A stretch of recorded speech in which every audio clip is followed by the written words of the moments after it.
Student suicide के बारे में आए दिन हमें न्यूज़ सुनने को मिलते ही रहते हैं। एनसीआरबी डेटा के अनुसार इन सुसाइड केसेस में 20% एग्जाम्स में फेल होने की वजह से होते हैं, जबकि 80% poor academic performance, ragging, exam pressure, caste discrimination और दूसरी वजह से होते हैं। नेशनल क्राइम रिकॉर्ड्स ब्यूरो के अनुसार 2000 से 2020 तक लगभग 1,47,000 स्टूडेंट्स ने आत्महत्या की है। ये सुसाइड्स के नंबर हमें बताते हैं कि हमारे एजुकेशन सिस्टम में बदलाव की जरूरत है। हालांकि न्यू एजुकेशन पॉलिसी 2020 एक पॉजिटिव दिशा की ओर शिक्षा का नया कदम हो सकता है, लेकिन सच तो ये है कि भारत में स्टूडेंट सुसाइड्स के नंबर्स बढ़ते ही चले जा रहे हैं। एजुकेशन जिससे समाज, व्यक्ति और देश में बदलाव लाया जा सकता है, वो स्टूडेंट्स को निराशा की ओर ले जा रहे हैं। बच्चों पर एग्जाम्स में अच्छे रिजल्ट्स लाने का प्रेशर उनको चैन से जीने नहीं देता। पीछे रह जाने का डर या अपने पेरेंट्स, टीचर्स और सोसाइटी द्वारा हाई ग्रेड्स अचीव न कर पाने का डर उन पर एक भारी बोझ डाल रहा है। इससे उनके मेंटल और इमोशनल वेलबींग पर असर पड़ रहा है।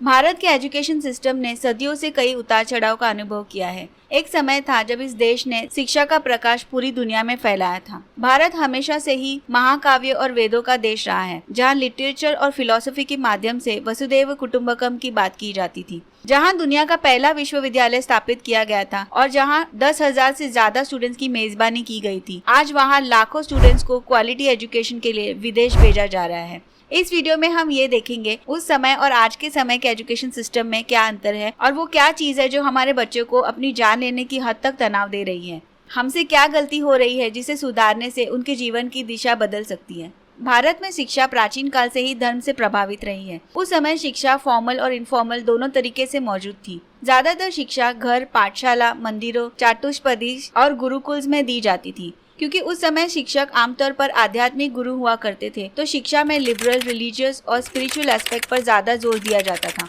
प्राचीन शिक्षा प्रणाली वेदों, ब्राह्मणों, उपनिषद और धर्मसूत्रों पर आधारित थी और इसीलिए इसे वैदिक एजुकेशनल सिस्टम कहा जाता था। वैदिक शिक्षा का विकास गुरुकुल से हुआ था, जहां लोगों को शिक्षा प्राप्त करने के लिए आश्रम में जाना पड़ता था। वहां छात्रों को घरेलू गतिविधियों में भाग लेना पड़ता था, जैसे खाना इकट्ठा करना, खाना बनाने के लिए लकड़ी इकट्ठा करना, खाना तैयार करने में मदद करना, कैटल्स की देखभाल करना और यज्ञाग्नि की देखभाल करना। वहाँ छात्र सरल जीवन शैली अपनाते हुए सादा खाना खाते थे, प्रार्थना में भाग लेते थे और सांसारिक जुनून से दूर हुआ करते थे। वहाँ सीखने के अलग अलग स्तोत्र इतिहास, अर्थशास्त्र, अन्वीक्षिकी, मीमांसा, शिल्प शास्त्र, वार्ता और धनुर्विद्या जैसे विषयों से लिए गए थे। इसके अलावा वहाँ शारीरिक शिक्षा भी दी जाती थी, जैसे व्यायाम प्रकार, क्रीड़ा और योग साधना।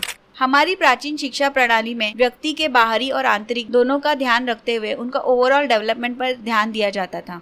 ये सिस्टम शारीरिक, नैतिक, आध्यात्मिक पहलुओं पर आधारित था। इसमें छात्रों को सच्चाई, अनुशासन, विनम्रता, आत्मनिर्भरता और सभी प्राणियों की ओर सम्मान रखना जैसे मूल्यों पर जोर दिया गया। छात्रों को ह्यूमन बींग्स और नेचर के बीच संतुलन की सराहना करना सिखाया जाता था। वेदों और उपनिषदों के सिद्धांतों का पालन करते हुए छात्रों को खुद के, परिवार के और समाज के प्रति कर्तव्यों को पूरा करने के जीवन के सभी पहलुओं पर ध्यान दिया गया था। इस शिक्षा प्रणाली में हेल्दी बॉडी और हेल्दी माइंड पर ज्यादा जोर दिया गया था। उस समय आर्यभट्ट, पतंजलि, कात्यायन, पाणिनि के लेखन और सुश्रुत और चरक के चिकित्सा ग्रंथ थे, जो सीखने के कुछ स्रोत हुआ करते थे। बुद्धिज्म और जैनिज्म के प्रसार ने प्राचीन भारत में शिक्षा को अलग स्तर पर पहुंचा दिया। बुद्धिस्ट पीरियड में मोनेस्ट्री शिक्षा के केंद्र के रूप में उभर कर आए। इस दौरान सभी जातियों और वर्गों के लिए शिक्षा सुलभ हो गई। मॉन्क्स और नन्स के ध्यान करने और विद्वानों के साथ चर्चा करने के लिए विहार स्थापित किए गए थे। इन विहार के आसपास उच्च शिक्षा के दूसरे एजुकेशनल सेंटर्स विकसित हुए, जिन्होंने चाइना, तिब्बत, कोरिया, सीलन, नेपाल, जावा और दूसरे कई देशों से छात्रों को आकर्षित किया।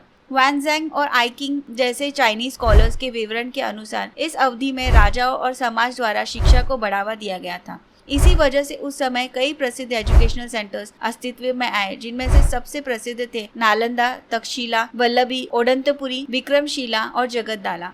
इन विश्वविद्यालयों को दुनिया में शिक्षा के सर्वोत्तम केंद्र में से एक माना जाता था। इस दौरान शिक्षा का उद्देश्य चरित्र की शुद्धता थी। ये वो समय था जब ज्ञान को पवित्र माना जाता था और इसीलिए शिक्षा निःशुल्क हुआ करती थी। राजाओं, धनी व्यापारियों, माता पिता और समाज से वित्तीय सहायता मिला करती थी। इसी तरह दक्षिण भारत में अग्रहारा शिक्षा के केंद्र हुआ करते थे। इसके अलावा कुछ कल्चरल इंस्टीट्यूशंस जैसे घटिका और ब्रह्मपुरी भी शिक्षा का केंद्र थे, हालांकि वे थोड़े छोटे थे, जबकि अग्रहारा बड़ी संस्था हुआ करती थी जिनमें विद्वान ब्राह्मण पढ़ा करते थे। मठ, मंदिर, बौद्ध विहार, जैन बसाड़ीज, ये सारे ही उस समय शिक्षा के स्तोत्र हुआ करते थे। फिर 7वीं शताब्दी में जब अरब्स ने सिंध पर विजय पाई तो इस्लाम भारतीय उपमहाद्वीप में आया और उसके बाद 12वीं शताब्दी में गुरिज कॉन्क्वेस्ट के जरिए नॉर्थ इंडिया में इसका विस्तार हुआ और धीरे धीरे भारत की धार्मिक और सांस्कृतिक बातों में शामिल हुआ। 1175 एडी में मोहम्मद गौरी ने भारत में हिंदू और बौद्ध शिक्षण स्थानों को नष्ट करके उनकी जगह 100 एस्टेलर मुस्लिम एजुकेशन का विकास किया। मुस्लिम एजुकेशनल सिस्टम मस्जिदों से जुड़े होते थे, इसलिए मोहम्मद गौरी ने मंदिरों को तुड़वाकर मस्जिदों का निर्माण करवाया और पाठशालाओं की जगह मकतब्स और मदरसा बनाए गए। इस तरह इस्लामिक संस्था ने मौजूदा वैदिक और बौद्धिक प्रणाली की जगह ले ली। तुगलक डायनेस्टी की तुलना में अकबर के काल में इस्लामी शिक्षा में काफी प्रगति हुई क्योंकि अकबर को शिक्षा के प्रसार में गहरी रुचि थी। शिक्षा की विभिन्न शाखाएं जैसे astronomy, physics, philosophy, mathematics, geometry, grammar, history, literature के विस्तार से भारत के विभिन्न भागों में मुस्लिम शिक्षण का नेतृत्व हुआ। औरंगजेब की मृत्यु के बाद मुगल साम्राज्य और उनके धर्म पर आधारित शिक्षा समाप्त हो गई। कई मस्जिदों से जुड़े मकतब्स और मंदिरों से जुड़े पाठशालाएं बंद कर दिए गए।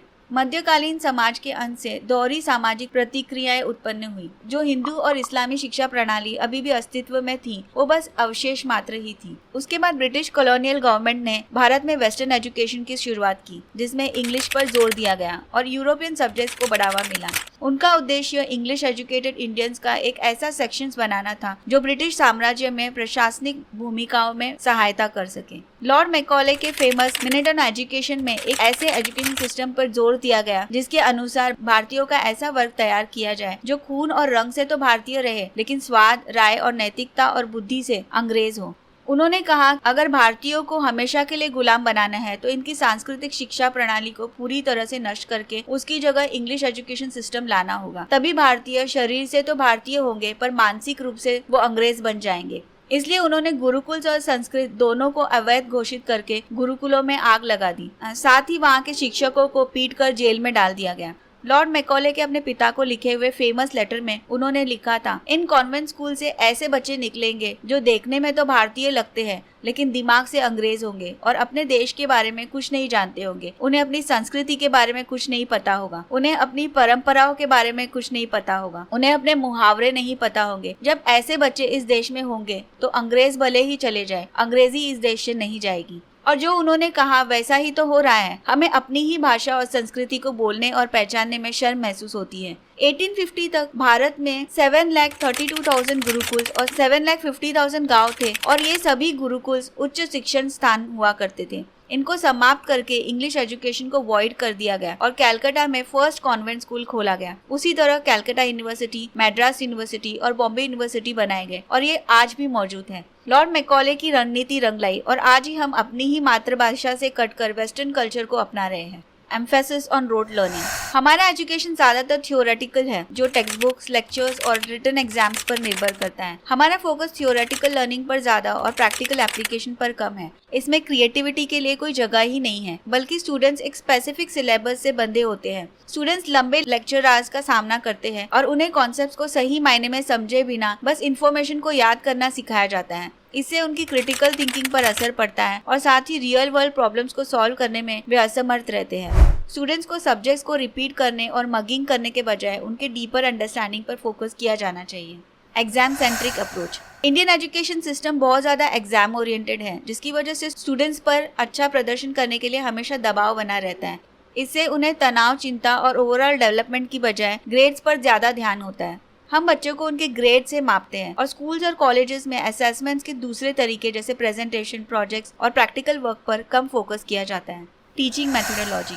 हमारा एजुकेशन सिस्टम आउटडेटेड है और इसीलिए आज भी कई स्कूल्स में चॉक एंड बोर्ड ही एकमात्र शिक्षा का साधन है। सिलेबस के साथ साथ टीचर्स और टीचिंग मेथड्स में बदलाव की जरूरत है। हालांकि हमें ई लर्निंग की ओर स्विच करने की जरूरत है, लेकिन ऐसा बहुत कम जगहों पर देखने को मिल रहा है। टीचर्स को नए लर्निंग मेथड्स के लिए अपस्किल किया जाना चाहिए। इसके अलावा बहुत सारे स्कूल्स में हाई टीचर स्टूडेंट रेशियो होता है, जिससे क्लासरूम्स अक्सर ओवर क्राउडेड रहते हैं और टीचर्स स्टूडेंट्स पर इंडिविजुअल अटेंशन नहीं दे पाते हैं। Inequality in access to quality education.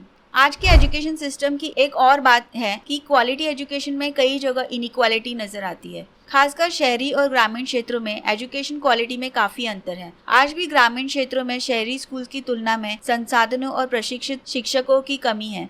हालांकि कई जगहों पर प्रोग्रेस दिखाई देते हैं, लेकिन शिक्षा में जेंडर डिस्पैरिटी साफ देखने को मिलती है, खासकर ग्रामीण क्षेत्रों में जहां अक्सर लड़कियों की शिक्षा पर कम ध्यान दिया जाता है। Lack of focus on skill development. Indian education system vocational subjects के कंपैरिजन में एकेडमिक सब्जेक्ट्स पर ज़्यादा प्राथमिकता देता है। इस वजह से शिक्षा और रोजगार में योग्यता की कमी पैदा होती है। कई लोगों में वर्कफोर्स के लिए सही प्रैक्टिकल स्किल्स नहीं होते। एजुकेशनल इंस्टीट्यूशंस और इंडस्ट्री के बीच अक्सर एक गैप होता है, जिसके कारण स्टूडेंट्स को रियल वर्ल्ड चैलेंजेस के लिए सही तरह से तैयार नहीं किया जाता है। हमारी प्राचीन शिक्षा प्रणाली ज्यादा होलिस्टिक हुआ करती थी, जो व्यक्ति की ओवरऑल डेवलपमेंट पर ध्यान केंद्रित करती थी। वहीं करंट एजुकेशन सिस्टम स्टैंडर्डाइज और एकेडमिक और प्रोफेशनल सक्सेस की ओर ज्यादा फोकस करती है। हमें एक संतुलित और प्रभावी एजुकेशनल एनवायरनमेंट बनाने के लिए प्राचीन शिक्षण वातावरण से वैल्यू बेस्ड एजुकेशन को मॉडर्न फ्रेमवर्क में जोड़ना होगा। इंडियन एजुकेशन सिस्टम में रटने पर ज्यादा जोर, प्रॉपर इंफ्रास्ट्रक्चर की कमी और स्किल डेवलपमेंट पर कम फोकस किया जाता है। इस एरिया में कुछ चेंजेस करने की जरूरत है, जैसे करिकुलम में चेंजेस, टीचर ट्रेनिंग में इंप्रूवमेंट और इंफ्रास्ट्रक्चर टेक्नोलॉजी में ज्यादा इन्वेस्टमेंट की जरूरत होगी। हमें बच्चों की इंडिविजुअलिटी को प्रमोट करना चाहिए। हर बच्चा इंजीनियर, डॉक्टर और वकील नहीं बनना चाहता। कुछ आर्टिस्ट और म्यूजिशियंस और भी बहुत कुछ बनना चाहते हैं। हमारे समाज को इन प्रतिभाओं को स्वीकार करना सीखना चाहिए, क्योंकि ये भी हमारे जीवन में महत्वपूर्ण भूमिकाएं निभाते हैं। इन बातों पर ध्यान देने से हमारा एजुकेशन सिस्टम मॉडर्न वर्ल्ड की जरूरतों के अनुरूप बन सकता है। तो कैसा लगा आपको हमारा ये वीडियो? हमें कमेंट करके जरूर बताइएगा। इसके साथ ही चलते हैं, फिर मिलेंगे अगले वीडियो में।